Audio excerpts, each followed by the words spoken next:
ये हिरन डरते डरते तालाब के पास आता है। इसे जोरों से प्यास लगी थी। वहीं पर पानी में एक मगरमच्छ छुपा था। हिरन को पता है कि मगरमच्छ इस पर कभी भी हमला कर सकता है, इसलिए उसकी जोरों से फट रही थी।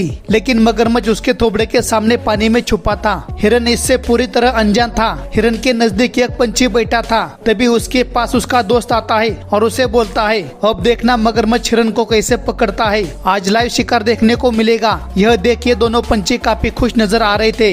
ये हिरन उसी पंछी की बात सुनता है। हिरन को पंछी की भाषा समझ आती थी। वह सावध होकर पानी पीने लगता है। मगरमच्छ जैसे ही हमला करता है तो हिरन उसे चकमा देकर वहां से खिसकता है। पंछी ने मुंह खोल के हिरन की जान बचाई। कीचड़ में फंसे अपने बच्चे को ये माँ बाहर निकालने की कोशिश कर रही थी। माँ अपने सुंड से बच्चे को पकड़ने की कोशिश करती है, पर कीचड़ के कारण उसे वह पकड़ नहीं मिलती। साइड में खड़े दो चुन्नू मुन्नू हाथी मदद कम और शोर ज्यादा कर रहे थे। माँ चुन्नू मुन्नू को साइड करके बोलती है, बाजू हटो, बीच में अपनी मुंडी मत घुसाओ। माँ बच्चे को पीछे से धक्का देकर बाहर निकालने की कोशिश करती है। काफी देर स्ट्रगल करने के बाद आखिर बच्चा बाहर आता है। दोस्तों, इस माँ के स्ट्रगल को एक लाइक तो बनता है।